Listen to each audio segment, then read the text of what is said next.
Hello বন্ধুরা, নমস্কার। আপনাদের কাছে আবার একটা নতুন রেসিপি নিয়ে এসেছি। রেসিপিটা পুরোটাই একদম মুখরোচক। দেখুন, ম্যাগি দিয়ে বানিয়েছি এটা, ম্যাগির পকোড়া। এই পকোড়াতে কি কি দিয়েছি, কিভাবে করেছি সেইটাই একটু দেখাবো। আপনারা দেখুন, এখানে 3 প্যাকেট ম্যাগি দেওয়া হয়েছে। এই 3 প্যাকেট ম্যাগি একটু গরম জলে এটাকে ফুটিয়ে নিতে হবে, নিয়ে এটাকে একটু নরম করে নিতে হবে।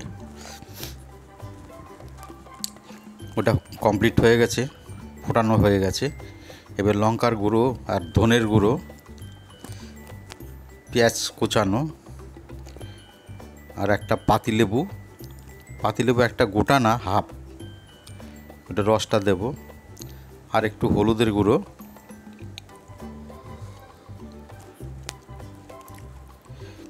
আর দেওয়া হয়েছে গোলমরিচের গুঁড়ো, আর 3 চামচ বেসন, আর 3 চামচ ময়দা।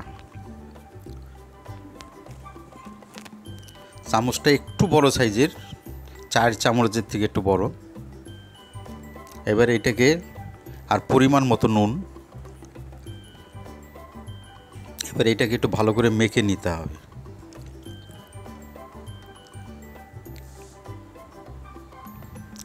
এটা বাড়িতে কেউ যদি হঠাৎ করে আপনার আসে, তাদেরকে বানিয়ে দিতে পারেন, বা বাড়িতে কোনো বাচ্চা টাচ্চা কেউ যদি খেতে চায় তাদেরকেও করে দিতে পারেন। বাচ্চাদেরও খুব ভালো লাগবে, বড়দেরও খুব ভালো লাগবে এটা। আর একটা ডিম দেওয়া হয়েছে এতে। এবার এই ময়দাটা দিয়ে একটুখানি গ্রেভির মতো করে নিতে হবে। এই গ্রেভিতে আর কি বলটাকে ডুবিয়ে, ওখানে তো আমি দেখিয়েছি 3টে, আর দেওয়া হলো এটা গোলমরিচের গুঁড়ো আবার এটার মধ্যে মিশিয়ে। এটা 3টে ম্যাগি দেওয়া হয়েছে, আর একটা ম্যাগিকে পুরো ভেঙে নেওয়া হয়েছে। এইবার দেখুন, একটা ম্যাগি ভেঙে এটাকে পুরো গায়ে মাখিয়ে নিতে হবে। এটা এইবার একটা একটা করে তেলে ছাড়তে হবে।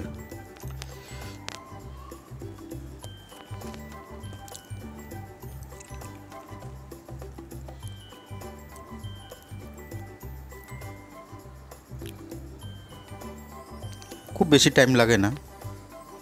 বাড়িতে ঘরে যদি সব থাকে, যখন তখন আপনি মন চাইবে আপনি করে নিতে পারবেন। দেখুন, এটা রেডি হয়ে গেছে।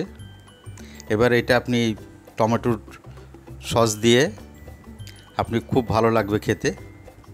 আপনারা খান, সবাইকে খাওয়ান। ভালো লাগলে আপনারা লাইক, শেয়ার, কমেন্ট করবেন। নমস্কার।